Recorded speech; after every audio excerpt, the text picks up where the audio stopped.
Bonjour! Cette semaine, le voyage se fait long. Donc, les Saint-Laurent racontent une histoire. Avec l'aide de M. Roberts et Jean-Sébastien, je raconte comment Dieu s'est occupé du prophète Jérémie. Madame Andrea fait une expérience et ensuite, on continue l'apprentissage de notre verset. Bon ben, allons-y! Retrouvons Évelyne, Alphonse et Uriel qui naviguent sur le fleuve Saint-Laurent. Oh là là, ça peut prendre longtemps de ramer le fleuve Saint-Laurent. Je me demande comment notre ancêtre Louis Saint-Laurent l'a fait. Oh, ouais. Et lui, c'était plus que juste des fleuves. Ouais. Il a fait de longs voyages. Oh, Alphonse, raconte l'histoire que papa me racontait, là. Celle avec les pirates. Oh oui, elle est bonne, celle-là. Ouais, Quelle histoire? Uriel, écoute ça. Tu vas aimer. Alors, c'était notre ancêtre, Louis Saint-Laurent, qui voyageait avec ses 2 matelots et revenait d'un long voyage. Oh! Oh oui, puis il y avait un coffre. Tout à fait. Tout à fait. Et Qu'est-ce qu'il y avait dans le coffre? et à l'intérieur, des richesses pour le souverain qui les avait envoyés en mission. Oh! Alors qu'ils revenaient, au loin, qu'est-ce qu'ils aperçoivent? Un bateau pirate. Excuse, je vais te laisser raconter. Mais c'est bien correct. Ce bateau pirate-là fonçait vers eux, espérant qu'il s'y trouvait des richesses. Et, après quelque temps, les 2 bateaux étaient côte à côte. Non! Alors les pirates ont sorti leur équipement et s'en allaient aborder le bateau de notre ancêtre. Mais Qu'est-ce qui est arrivé? ce n'est pas les pirates qui ont abordé le bateau. OK. C'est notre ancêtre qui, lui, n'avait pas froid aux yeux. C'est lui qui a abordé le bateau pirate. Wow! Il les a pris par surprise et, tour à tour, splouche, un pirate à la mer. Splash, un autre. Plouf! Et le 3e aussi était passé par-dessus bord. Le lieutenant s'était défait des 3 pirates principaux, mais il en restait d'autres. En oui? haut. Exact. Il est monté dans le mât. Il s'est rendu jusqu'en haut. Et celui-là aussi. Plouche! De plus haut, il est tombé à l'eau. Wow! Mais, Il en restait un dernier. Le capitaine qui n'allait pas se laisser faire, tout simplement. Alors, Louis Saint-Laurent est allé l'attaquer. Ils ont eu un combat de sabre digne de film. Mais évidemment, c'est le gentil qui a gagné. Et le pirate, plouche, lui aussi, tombé à la mer. Wow! Une fois qu'il s'était rendu maître du bateau, les 2 matelots, eux autres, ont également monté avec le coffre afin de pouvoir s'en aller. mais Alphonse, oublie pas les prisonniers. Eh oui, Quel prisonnier! les pirates avaient fait des prisonniers et notre ancêtre les a libérés. Ils sont venus avec eux sur la coque du bateau et ils se sont mis à chanter ensemble. Ah non, excusez-moi, c'est pas cette histoire-là. Désolé, on continue. OK. Mais oui, ils ont libéré tous les prisonniers. Exact. Et ils s'en sont retournés. Ils ont continué leur voyage jusqu'à leur destination. Alors, si je comprends bien, maintenant, à la fin, notre ancêtre et ses 2 matelots étaient rendus dans le gros bateau pirate. Mais où et tous les pirates étaient dans la mer? Eux autres ont rejoint le petit bateau, humiliés de leur écrasante défaite contre notre ancêtre. Oh! Voilà, c'est la fin de l'histoire. Cette semaine, nous allons voir un des récits qui s'est passé au prophète Jérémie. Lorsque... Oh, attention, on me dit qu'il y a une interruption. On vous revient après ce téléjournal spécial.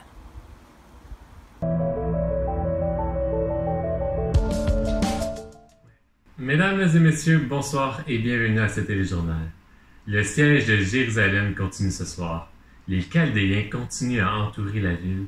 Les gens ne peuvent plus rentrer ou sortir. Nos envahisseurs attendent pour nous attaquer et la nourriture se fait de plus en plus rare. Le roi Sédécias refuse encore toute entrevue.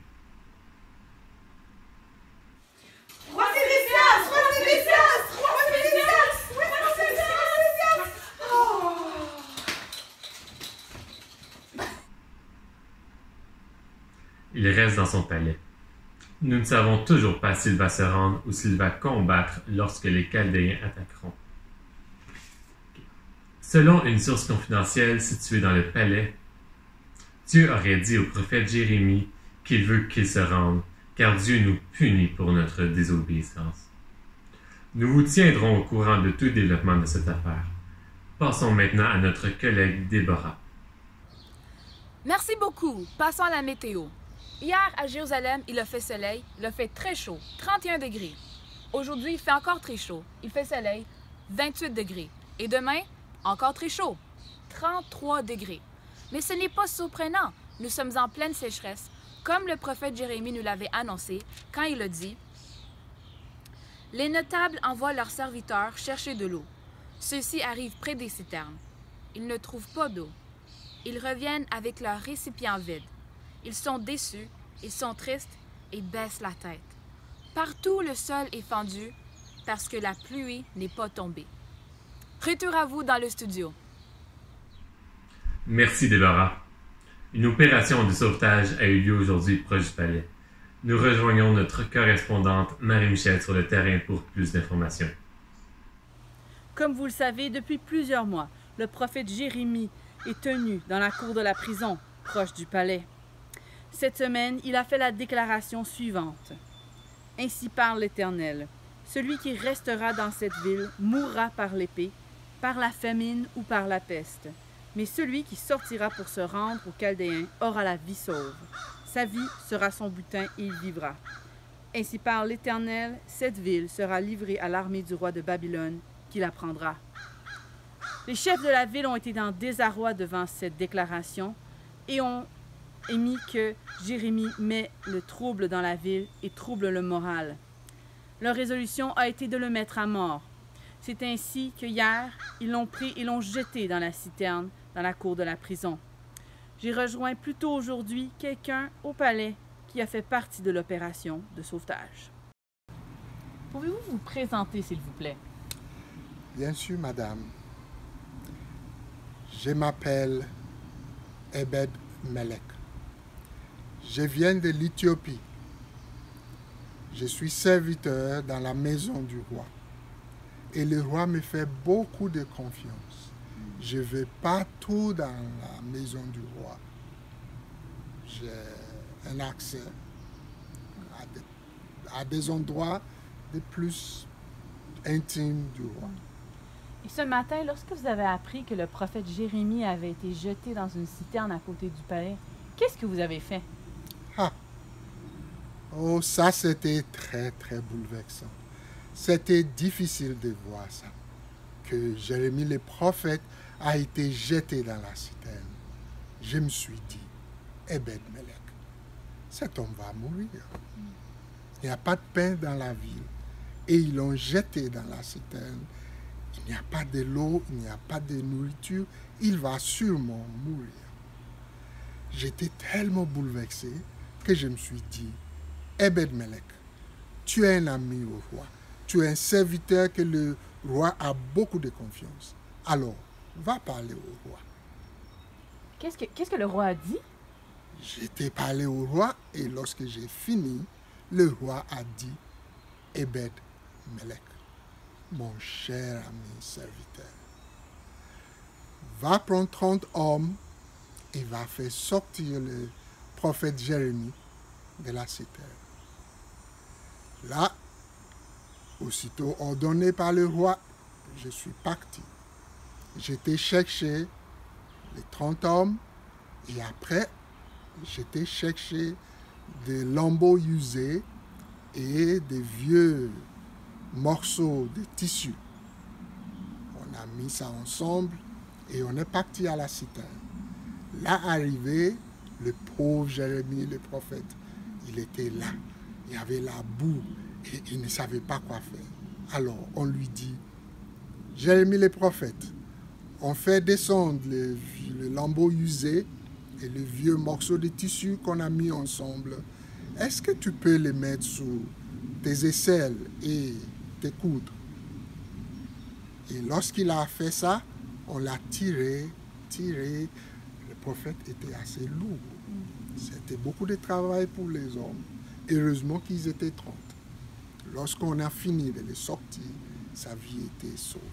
Et il était content, et nous aussi, du travail que nous avons fait. Wow, quelle histoire extraordinaire. Merci pour votre courage. Je vous en prie, madame. C'est en effet toute une opération de sauvetage qui a eu lieu aujourd'hui. On dirait que ceux qui suivent le Seigneur reçoivent son secours. Justement, le psaume 40 nous dit « Il m'a fait sortir du puits de destruction et du fond de la boue. Il m'a remis debout, les pieds sur un rocher, et il a affermi mes pas. » Merci Marie-Michel. Selon vous, est-ce que ceci fera en sorte que le peuple de Dieu va reconsidérer son adoration des idoles et son obéissance envers Dieu? Cela reste à voir. C'est ce qui conclut les nouvelles de ce soir. Merci à vous d'avoir été au rendez-vous et à la prochaine. Merci à tout le monde qui a aidé à faire ce reportage spécial. Est-ce que vous vous souvenez de la leçon de la semaine passée avec Jonas? Une des choses qu'on a appris, c'est que obéir au Seigneur donne vraiment une joie. Ah oui, quand tu donnes ta vie à Jésus, quand tu crois en lui, tu fais de lui ta plus grande joie. Tu peux avoir une joie malgré les circonstances. Mais parfois, la vie n'est pas facile quand même. On pense à Jérémie au fond de la citerne. Il a tout fait ce que Dieu lui a dit. Il a dit exactement ce que Dieu lui avait dit au roi Sédécias. Et qu'est-ce qui s'est passé? Envoyé dans le fond d'une longue citerne. Eh bien oui, imaginons-nous au fond de la citerne.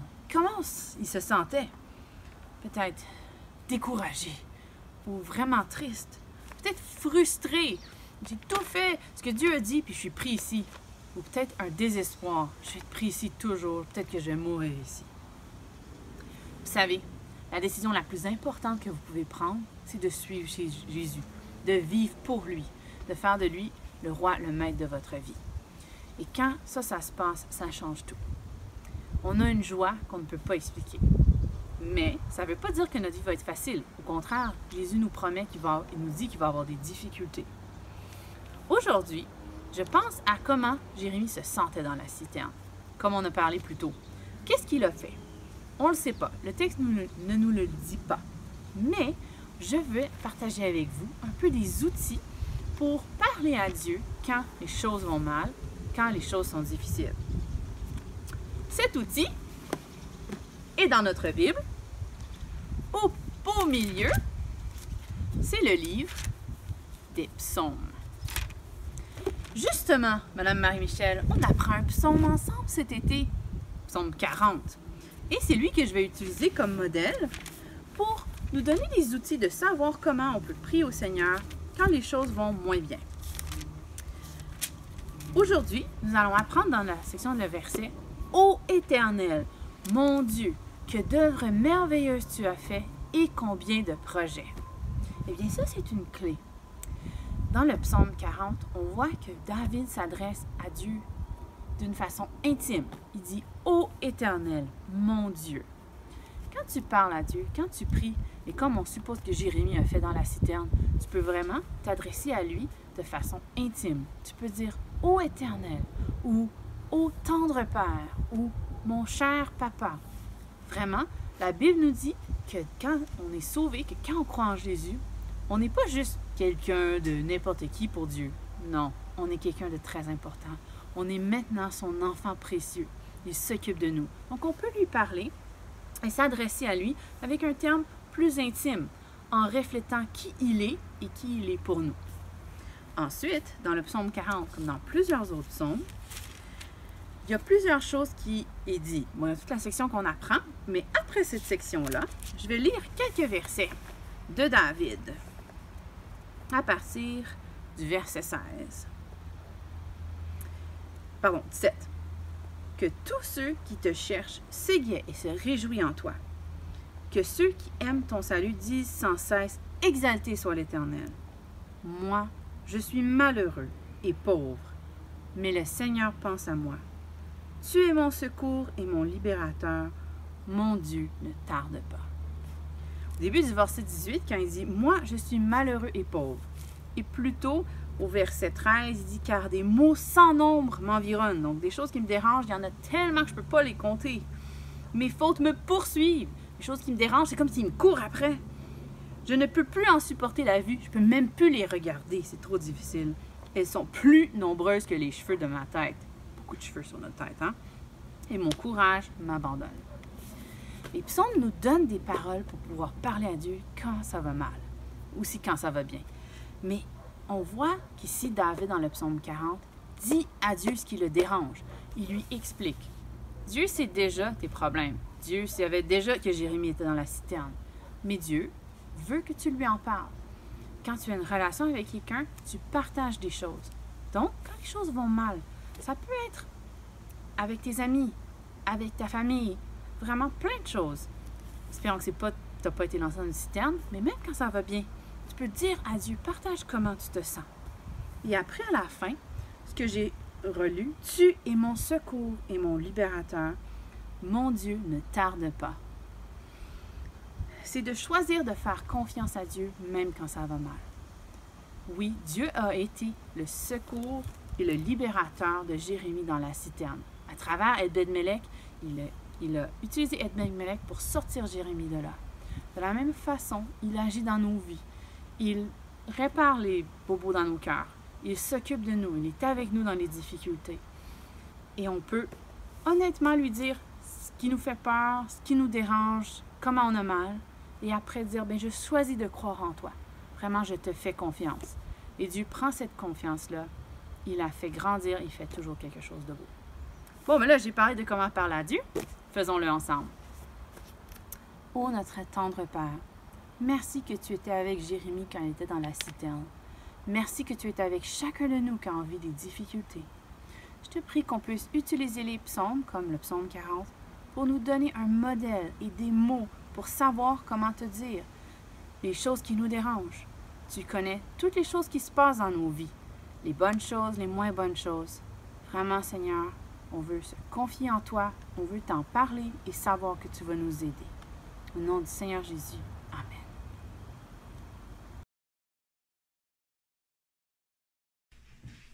Bonjour! Dans la capsule de cette semaine, on va faire une expérience avec de l'eau, encore une fois. Cette fois-ci, par contre, pour se souvenir un peu de Jérémie qui avait les pieds dans la boue, on va fabriquer une mixture avec laquelle on va faire de la peinture. Alors, regardez la suite et vous verrez comment est-ce qu'avec une genre de boîte colorée, on peut faire des choses qui sont très belles, mais aussi très bonnes à manger. Regardez ça! Pour cette expérience, vous aurez besoin d'un paquet de Jell-O de la couleur ou de la saveur que vous voulez, d'une tasse à mesurer d'un tiers de tasse remplie d'eau, d'un petit bol, d'un pinceau ou d'une petite cuillère, d'un plateau en plastique comme moi ou d'une nappe imperméable et de feuilles de papier blanches ou de couleur très pâle.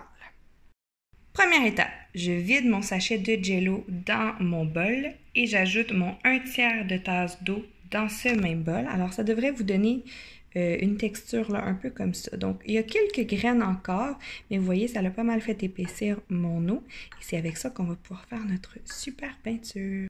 Ensuite, je vais déposer ma feuille sur mon cabaret ou ma nappe imperméable. Et avec soit ma cuillère, soit mon pinceau, je vais pouvoir faire mon dessin sur ma feuille. Alors moi, je vais utiliser ici un pinceau et je vais faire une étoile. Et voilà, et ça sent vraiment bon. Et ici, je peux faire un petit truc comme ça pour faire une étoile filante. Alors, ça fait vraiment beau. Avec les petites granules aussi, ça donne quelque chose de beau. Et avec la cuillère, vous pouvez faire d'autres effets spéciaux aussi. Vous pouvez faire des petites gouttes. Et voilà!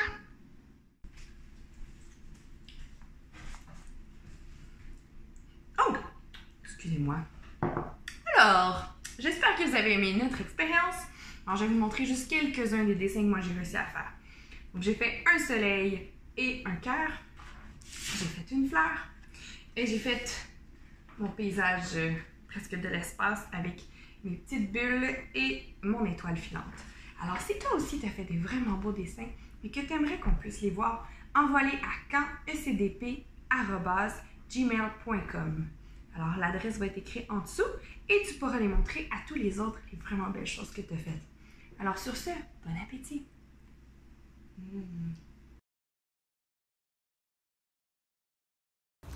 Eh oh! C'est l'heure d'apprendre une autre section de notre verset.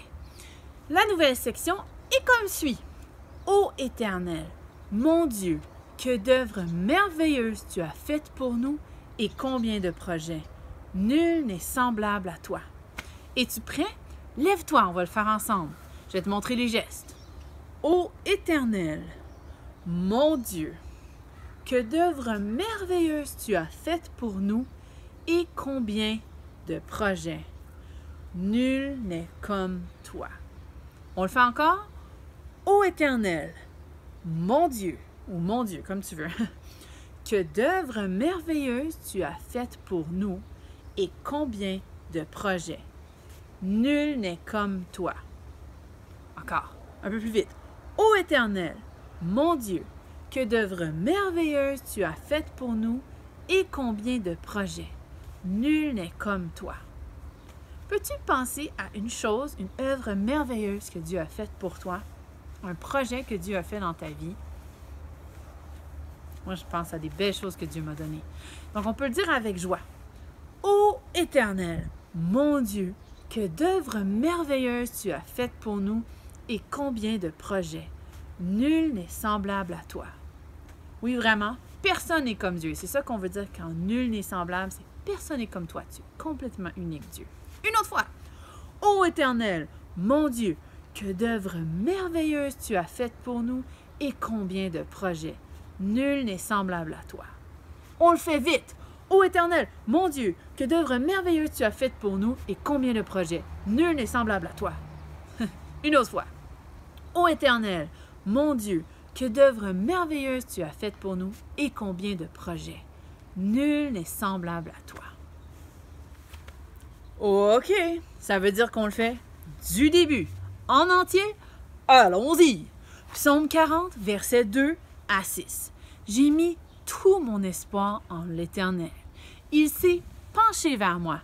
Il a prêté l'oreille à ma supplication. Il m'a fait remonter du puits de destruction et du fond de la boue.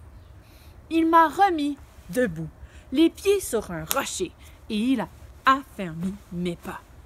Il a mis dans ma bouche un chant nouveau, un hymne de louange pour chanter notre Dieu. Quand ils verront ce qu'il a fait, beaucoup seront remplis de respect pour l'Éternel et croiront en lui.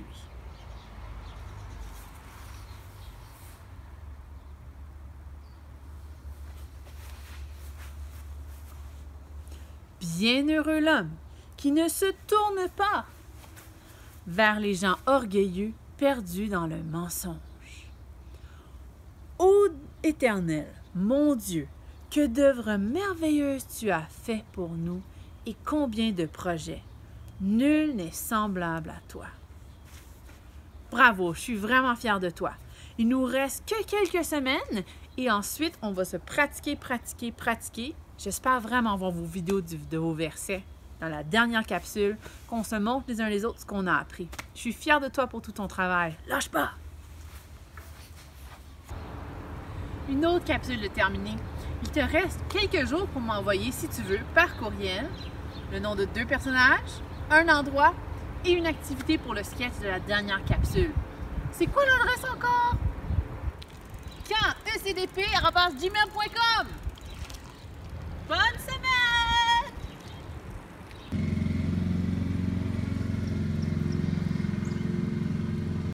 Madame Andrea fait une expérience. Je vais recommencer ça. Ah oui, non, c'est pas ça la part. Bonsoir mesdames et messieurs. Bienvenue au TG. Merci beaucoup. Aujourd'hui... Excuse-moi. Mesdames et messieurs, bonsoir et bienvenue au téléjournal. Le siège de Jérusalem continue ce soir. Les Chaldéens continuent à entourer la ville. Ça marche pas.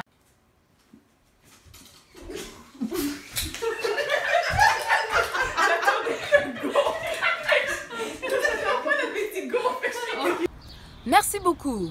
Hier à Jérusalem... Ok. Oh, excuse-moi, je... Blablabla. Oui.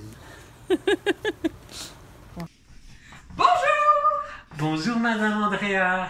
Alors, qu'est-ce qu'on va faire aujourd'hui? Oh, je sais, c'est une expérience scientifique.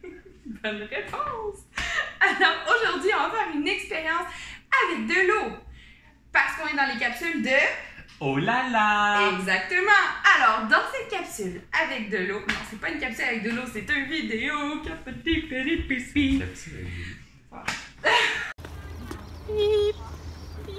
Hop. Et je vais faire... Ça marche pas.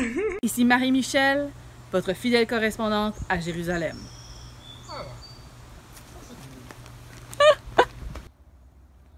Quoi était là?